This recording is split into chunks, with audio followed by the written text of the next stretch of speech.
Welcome to the Bringing Intimacy Back show, where intimacy is real. If you desire to intimately connect with yourself, your significant other, children, family, friends, community, and higher power, this show is for you. We explore intimate topics, inspiring life stories, spirituality, and insightful tips on strengthening relationships. The show is hosted by Dr. April and her co-host, Coach K. Let's get this episode of the Bringing Intimacy Back show started. We share with you today the secret power to intimacy to create a life you love or love the life you create. Now, here's your host, Dr. April, and co-host, Coach K.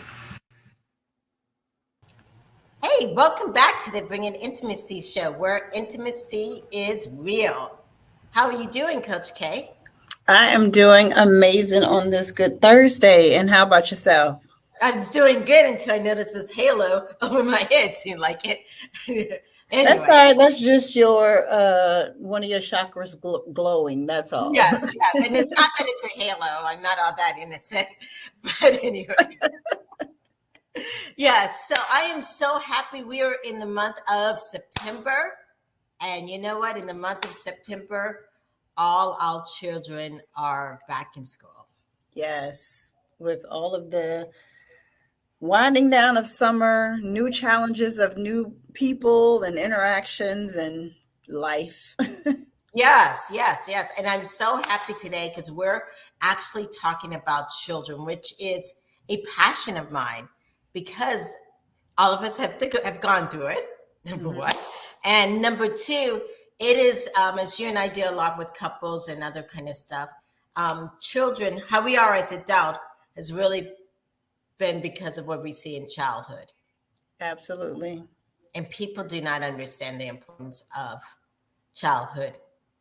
They don't. They feel like, once I hit 18, everything beyond, behind that erases, and I just start this new life. Yes, yeah. And I think people, even when they have kids, I always thought it'd be great if out of my vagina the baby came and the manual, but that didn't happen. Right. They left the manual behind. Yeah, and people don't understand. I mean, it's a skill to raise your kid and to raise it properly. And yes. And it doesn't stop. No, it doesn't stop. Yeah, it doesn't stop until you leave this earth. That's, I think, a major misconception of parenting.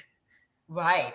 And I think from my understanding, just from especially those teenage years and young adult years are so important.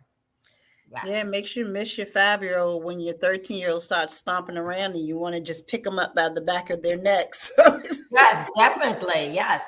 And so for one of our nonprofits, for the month of September, it is a nonprofit called www.activeminds.org. And their main mission is to help young people with mental health issues, which is a great thing because many times we don't think about our adolescents or our young people having mental health issues and having a resource for them. So I'm so glad that there is an organization out there. Yeah, this is awesome, especially dedicated to children and not just the broad. Right. So I know I've been out of the field a little bit with children, but guess what? We are bringing in an expert, yes, who knows about children and, the latest thing that's happening with them, but also teaching us relationship skills. Because So how important. my mom talked to me is different than how I talk to my daughter, who's now 27. It is also probably different, talking to your young people today. It's that relationship skill. Absolutely. And I have 5, and I talk to each one of them differently about the relationships because they each have their own personality and likes, wants, and needs and desires. Right. Definitely. So we're going to take a break. And when we come back, we're going to have Dr. Roseann Capanna, sorry, hopefully I said it right, Hodge, to come back to talk about building relationship skills with children and kids. A must-have for parents to be, first-time parents, empty nesters, and parents all around. There are infinite ways to parent a child, but the trick is trying to figure out the best way that fits you and your child. Create strong connections during pregnancy to not pulling your hair out during the terrible twos, navigating puberty, and having adult conversations with your adult children. The Intimacy of Parenthood covers it all, and it is now on Amazon, available in Kindle, Audible, and paperback. Welcome, Dr. Roseann. How are you doing? I'm doing great. I'm so excited for this conversation about how to build relationship skills at any age, because we need more of this conversation. Yes, definitely. Definitely. And so this topic, I mean, our show is called Bringing Intimacy Back. And I love to hear what each guestman we have define intimacy as. What do you feel like intimacy is? I mean, the word intimacy to me is so multifaceted, right? It's not, when we think of intimacy, we only think of sex, but in a lot of ways, but it's, special private moments that occur, between people. I mean, that's really what I think of as intimacy. Right, definitely. Yeah. We're talking about children, and you do the whole span. Let's even start at the beginning with childbirth. Yeah. Intimate moment. Yes. Yeah. I mean, well, first of all, the moment that, no matter how much anybody prepares you, I don't think anybody tells a mother that the moment you give birth, you worry. And you're all of a sudden this thing that you had these hopes and dreams for has come out. Right. And hopefully the baby is healthy, because that's not always the case. Right. And, it's just such a private moment. If you're lucky enough to share that with a partner in life, it's one of the most intimate moments you'll ever experience. We always tell our kids like these funny stories and things that happen in our birth, right? Our labor story. But, it's the first opportunity to bond as a family, with your baby, and bonding and relationships only occur when you give attention and spend time. Right, definitely. And I probably should have backed up until pregnancy, because I know you can bond in pregnancy, and I guess the importance of bonding there. Yeah, it's so important, and it's so important to keep your stress levels in check, because it's very clear through research that high stress negatively impacts the baby. Absolutely. Yeah, for sure. So, and I mean, then there's so many aspects even of that, right? Like one of my best friends is Dr. Cleopatra Camperbean. She's a fertility expert, and she became a fertility expert because her mother was denied proper care as a Black woman, and she died giving birth to her and a twin sister. So and it's such a moment of the things that happen along the way in pregnancy. And sometimes things don't go the way that you expect, right? And so we have to try in all aspects of parenting right from the beginning to try to do the best to care for ourselves, so that we can role model that for our children as well, right? And I think that's really, really important in building relationships, in building coping skills. It's the foundation of mental health is good coping skills. Yeah.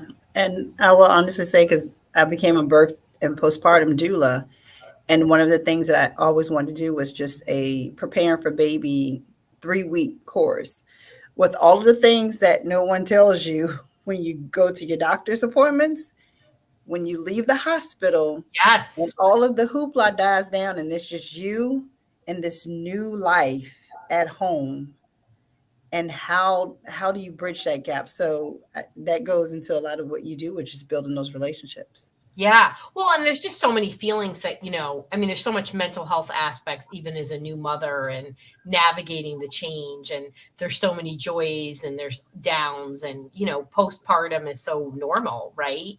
1 in 10, 1 in 7, I think 1 in 10. And then, and even postpartum, other issues that can come up can be, can interfere with the bonding process too, and the relationship building process. I don't think anybody talks about that too often, So much needed, you know, because it is exciting, you know, it's very exciting. And hopefully you have someone in your life that nurtures you as a mother when you have your baby, right? Whether that's a partner or a grandparent or relative to give you extra support, because it's like you can't have enough hands either when you have a new baby. At least the first one. Yes. Second or third one, you're like, here, I'll leave it with the cat. The cat will take care of it. Meow if you need me. The first one, you're like, I can't take a shower, you know, like all that. After that, you're like, yeah, okay. It's all right. Yes. Yeah. So you have tons of experience working with kids, and I know you're the founder of the Global Institute of Children's Mental Health. Yeah. What made you create that? Yeah. Well, right before the pandemic in January 2020, I was like, I am just so concerned, you know, about kids' mental health. It had been almost 3 decades. Now it's 3 decades. And, you know, in this time, we've had so much enlightenment and technology and all these things, but yet mental health seems to be worsened. Not seems, the data shows us it's much worse. Autism just through the roof, family stress levels so high through research. And I really wanted to, you know, make a commitment. So I have this center in Ridgefield, Connecticut. I work with people all over the world because I work with people virtually doing like neurofeedback and PEMF and all these other things. And I wanted people to know that if we use science-backed solutions, there are many holistic solutions that change the brain, that calm the brain, and that parents need to know it's going to be okay. They don't always have to do a psychiatric med. In fact, they should almost never do a psychiatric med, and that there are many resources available to them that they just are not being made aware of.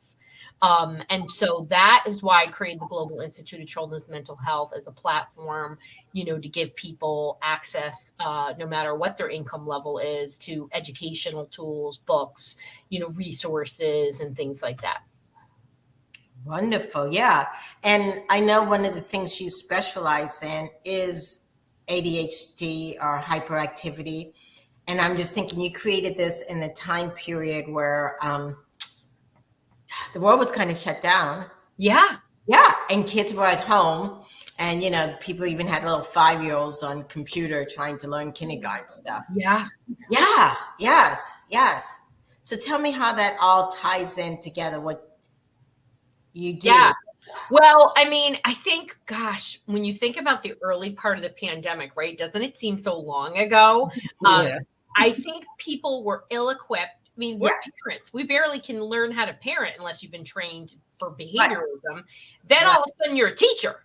You know, you're a teacher, you're a short order cook. If you had a job, you were doing it at the same time. You know, it was like a lot.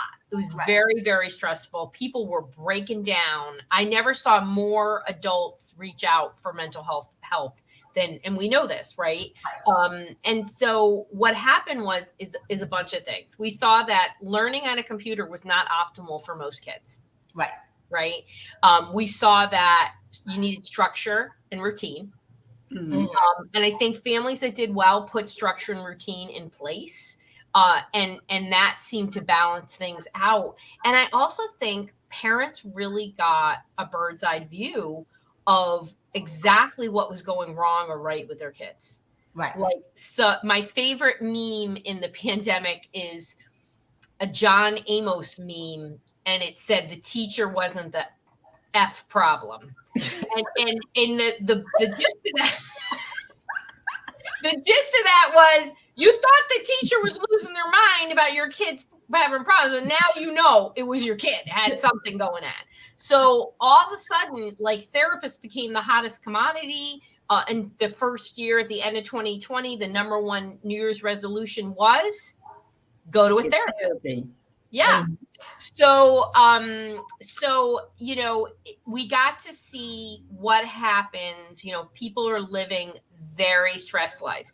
The Hodge life, I mean, we didn't really notice much of anything different. You know, we're pretty alternative kind of people. We don't do things the same as everybody else.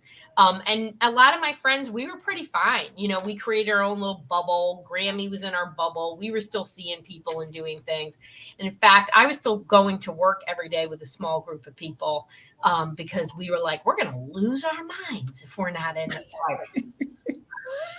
And nobody was on the highway, and you literally could drive 100 miles an hour. Exactly. Nobody was Right. over. Some of my best days. Yes. So, but you know, when it came to kids and families, I mean, they were struggling. There was a lot of stress for people. The hum of the unknown of this disease and what it was going to do. And I'm outside of New York City. I mean, this was ground zero for death. There were places even near me where you could drive, and there were bodies in air conditioned units because there was no place to put people. I mean, that was our reality. So there was valid fear, but when it comes to kids, they follow our lead as parents. Exactly. That's how it works, people. You got it together, your kid's going to have it together most of the time. Nobody's perfect. If you're a hot mess and a stress, they're going to be a hot mess and a stress. So the kids that did the best were the parents who were like, hey, this is some rough stuff, but this is what we're going to do. This, and this. Right. And it's going to be okay. And the kids fared well. I had a kid here and there that did well with virtual learning, but most kids, they hated it. Mm-hmm. Right? Right. I mean, hey, you had kids. How did your kids do? Two of them did pretty well, but the one who would rather never be in school, he did the bare minimum, but they did good for the most part. It was one in 9th grade, one in 8th grade, and then one in like 4th grade. So luckily I didn't have the smaller ones. And because it was 3 of them, they still got some human interaction. That's so I right. think about the kids that it was just them without other bonding and human interaction. Yeah. I mean, we are human beings. We are designed to interact and connect with others. And, you know, I think that was definitely a source of depression, particularly for teenagers and college kids. I saw them more affected by this than any other group, including adults. Right. Because many of them weren't able to do some of the fun things. Yeah. Were, like prom, homecoming. Yeah. That they were like so prepared to do. And now, or even going over to the movies. That's right. Yeah. Yeah. Socialization. All those developmentally normal things where kids build autonomy, right? And that was robbed of them, you know, like instead they were home and their mother's like, who are you texting? You know? Yes.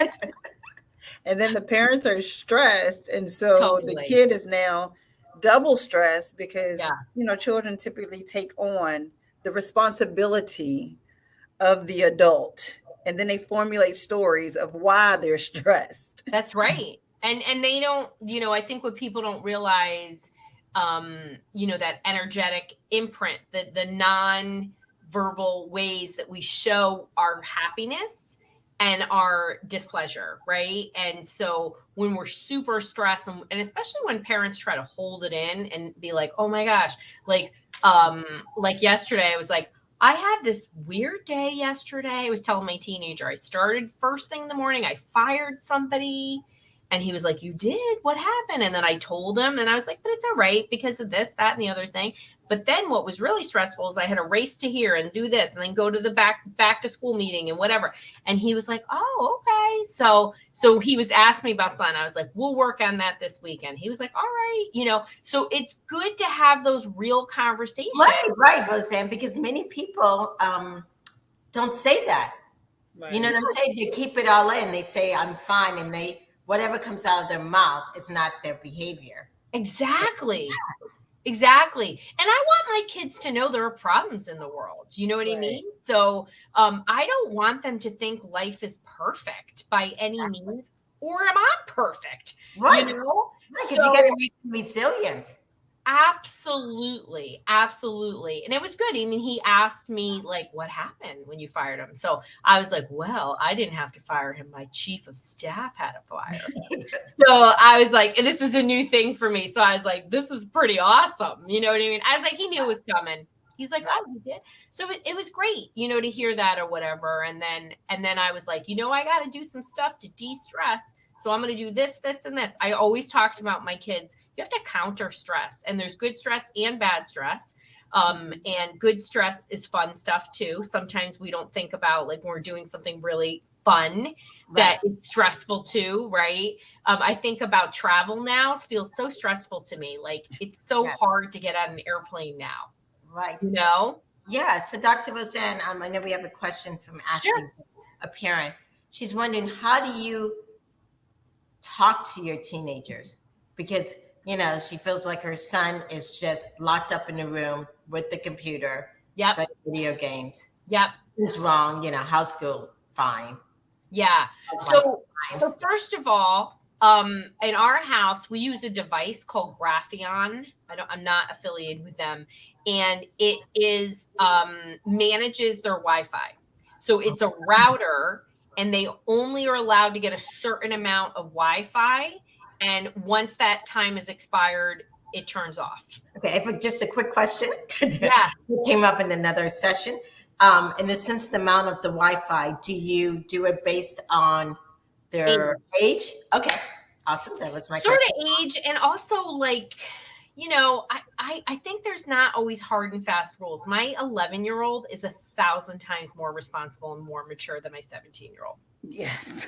It's the way. He came out that way. He got a little bit of this from me, a little bit of this from his dad, and a lot of Nona. Like, he's like, my mother is what he is. It just came out like that. It's genetics. So he's really, like, he's just that way. But my older kid, Max, he's really great with, like if I were to, like, we just came back from Disney, and I was like, if you ain't on the bus, we leaving without you. And he was like, all right. And then we left him. My friends were like, I can't believe you left him. And I was like, he's 17 years old, people. Come on. Yeah. I was going on to the city at 15 with my friends, hopping on the train. You know what I mean? Like, come on, people. It's Disney World. It's magical.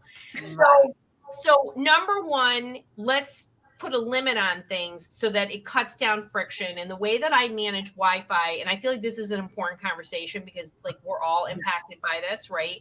Is that you say, here's your time, you manage it. And what I do with my kids is, if they want extra time, they already know what are the things they could do to get extra time. They come to me. There's no more arguing. They come to me and say, I'm going to empty the dishwasher, cut the lawn, whatever it is. Can I have extra time, and how much? Wow, I love that system. Yep. No more arguing. That's how we roll. That's it. And sometimes when I see they're on really early, I go, you're not going to earn extra time today. Today's the day you're not earning extra time. Okay. All right, mommy. You know, like, whatever. So number one, teenagers. So kids' mouths move when their bodies are moving. So don't go into your kid's room and their device and think you're going to have the best conversation in the whole world. It's not going to happen. It's like, you know, when you're in the middle of whatever show you're watching, Downton Abbey or whatever, and you think you're going to look up and talk to your partner. Like, it's not a great time. So really get your kids out doing activities with you and meet them where they are at. Now, I like doing certain things. My husband likes doing certain things. So I love to cook. Luckily, but my kids really enjoy a variety of things. So I like to do crafty stuff. I like to go out. I like to go to lunch. I like to just do stuff. And my kids enjoy it. And I like to tell them in advance, like, hey, tomorrow we're going to make true story, I'm making kohlrabi salad. My kids love it. Don't ask. So it's a big thing. It takes like 2.5 hours to chop it and stuff like that. Yes. So, and I make like a quadruple batch because it's so complicated. So I'm like, hey, we're making kohlrabi salad. I'm going to need your help. And then they'll be like, what time? What are we going to do? How much are we going to make? Whatever. And then you just start talking when you're doing stuff. That is really, really, really critical. Certainly get on and play video games with your kids sometimes too. I don't love to do that, but my husband will. I'll play another kind of game. I'm like, listen, you know, I'm not a big fan of video game. Why don't you pick out any board game you want? They always pick out like Life. And I'm like, oh God, it's going to be 3 hours. Yes. I'm like, can we do Uno? Can we do Connect 4? But just connect through activity, and don't do the Spanish Inquisition and grill your kids like about whatever. Just start talking about whatever. Just like I talked about my day, the next thing I knew, my kid started asking me and talking about his stuff. Right. You know, I mean, it's just like anything else, you know? So, and if you are talking to them about them stuff, like talk to them about stuff that they like. I'm not saying you don't have uncomfortable conversations. You got to have uncomfortable conversations with your kids. I mean, your kids will say, I don't want to hear it right now. You say, I understand that, but we've got to address this, that, and the other thing. What do you need me to do for this? You know? And don't ask your kids yes and no questions. Only ask open-ended questions. You know? Are you smoking pot? No. So I do things like, how much pot are you smoking? Make them think about it, like, what, wait, I'm not, though. Today I asked one of our clients, I was like, how much pot are you smoking? He's like, I'm really not. And I was like, okay, what happened? And he was like, I really feel sick when I do it. And I said, oh, let me explain why. Because we did a brain scan. So, so I threw him for a loop by asking him how much pot he smokes. So he either was going to be a total pot smoker or not. There was no in between for him. So, so I think that's important. And, you know, teenagers are trying to find their way and they want to spend time with you. And also, like, every generation experiences stress, but I feel like these poor guys, they don't got a chance. You know, I would be in so much trouble with everything being captured on video. Right. And that social media pressure is just, oh my gosh, So it's a lot, you know what I mean? It's a lot. Everything is like looks a certain way, and the teenager brain believes that that kid is really, you know, on the outside looking that good, but in the inside, that's just not the way it is, you know? And with so many kids struggling with mental health, I mean, anxiety, depression, suicide ideation is record highs. Nobody is really immune from these things. It's just that you can be very functional. You can look good. Your grades can be good. The American culture really, really uses grades as a benchmark for mental health, and it's wrong. Right, definitely. Like, you know, so that's important. But that's a great question. That's the only way to get your teenager off their computer, really honestly, is to do stuff with them. Right. And I think maybe even like you were saying about social media, maybe even talking to your kids. Because I can't even imagine if I was going out with a group of friends, and I probably would have gotten in trouble. But if they had always videotaped everything we did. Oh my gosh. Yeah. I mean, I was telling my kids when we were at Disney or whatever, because, you know, they know like I was an awesome college student. I graduated a year early with my PhD. And people are like, I've never heard of that. I'm like, well, I did it. And I was like, you guys know I was like a terrible student in high school. And they're like, no. And they're like, what did you do in class? I said, oh, I read books. And they're like, oh, you read books? I said, oh, nothing related to classwork. I just sat and read my books all the time, and then I did my homework. It was the 80s, you know what I mean? Like, it was a totally different time. So I was just bored out of my mind. Like, I was like, oh yeah, this is so boring. So it was great to have that conversation with them, because I really strive to be a very imperfect parent, and I love to point out my mistakes to my kids. And they love to tease me about it. It's really quite a little shtick in our family. And it's one of my greatest compliments ever as a parent is my youngest was extremely dyslexic. He's remediated. He's like above grade level in reading. And his teacher said, I don't mean this like in any disrespectful way. She goes, I have never had a kid with dyslexia who turns in his work and is like, I'm good. She goes, he knows he did his best. And he's like, this spelling is terrible, but I did awesome, and I'm awesome, and I'm a genius. And he's such a good student. He just can't spell. So, and she goes, I don't know what you did, but he feels so good about himself. He is going to be more than fine. He's going to be awesome. Yourself to them. Yeah. Right. Definitely. Yes. You know, and I did a lot of that by showing him all the things that I did terrible. Okay. I love that. Know? Making yourself a human being to your children is so important. Like, they don't need the gory details of everything, but making sure they know, you see this put together person today, but let me tell you how many times I dropped you off the bed while you were little. You know? And even when you make those little mistakes, you know, like I'm always rushing around like every other mother, and I tend to drop things like right when you're leaving, and I drop the olives all over the floor or whatever. And we just laugh about it. And I'm always like, well, at least I didn't break a toe. Remember when I broke my toe when I dropped the computer on it, you know?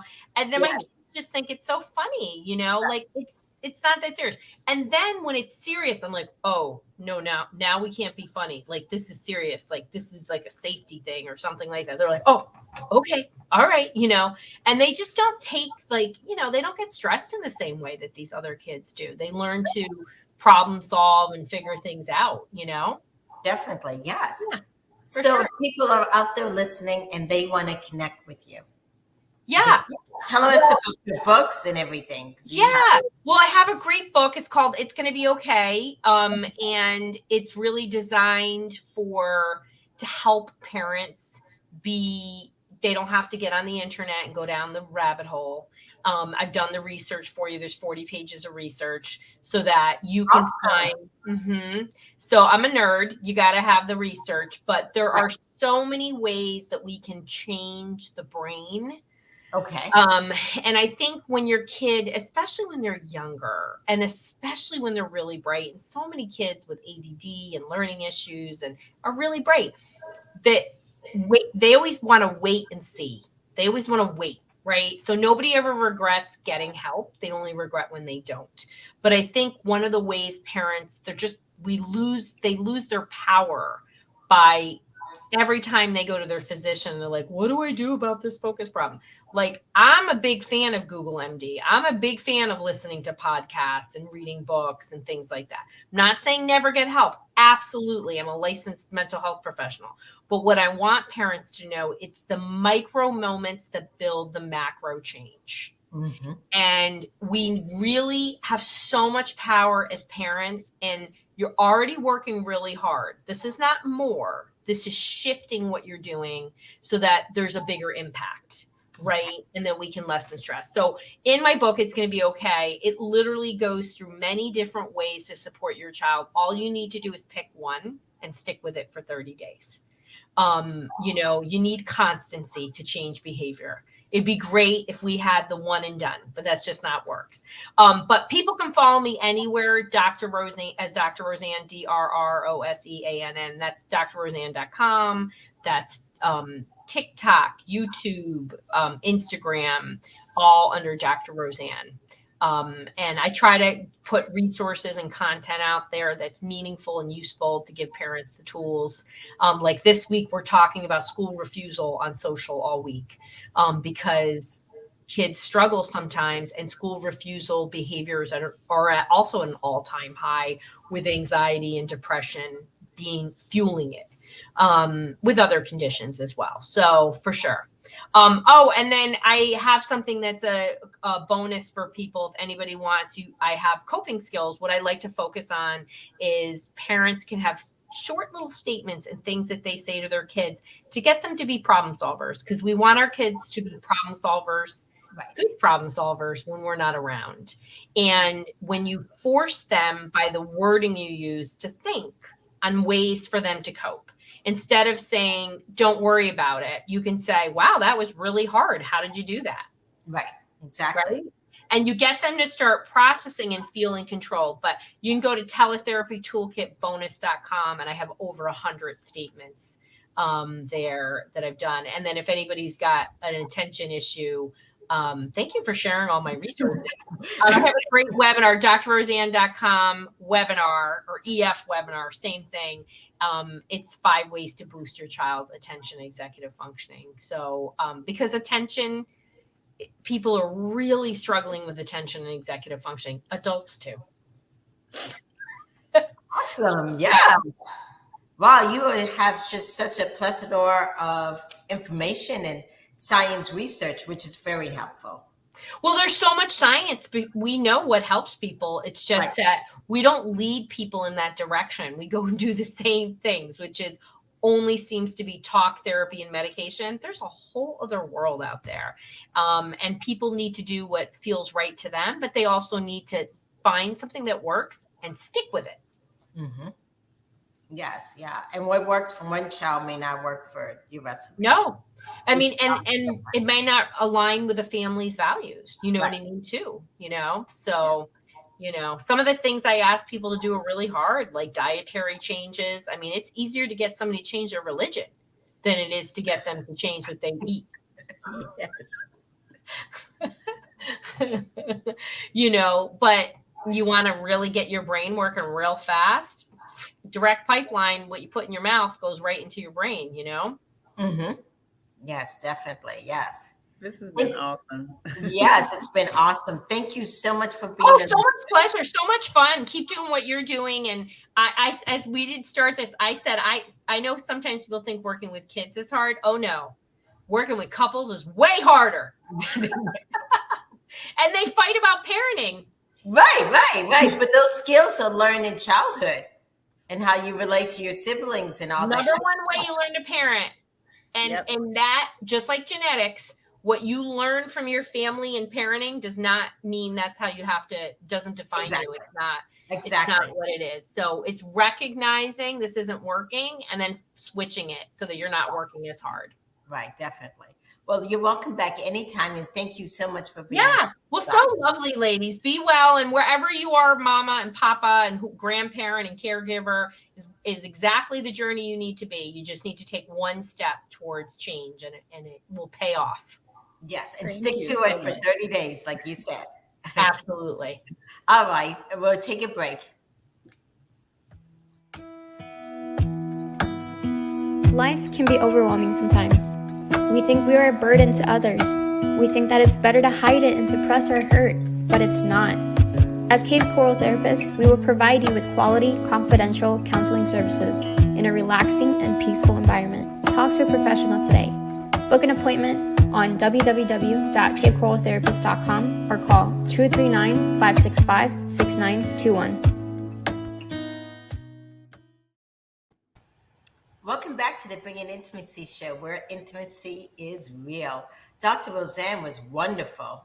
Absolutely. I loved every moment of it, and just the highlighting of seeing children as growing human beings. They're not little adults. They're their own entity, and they need support too.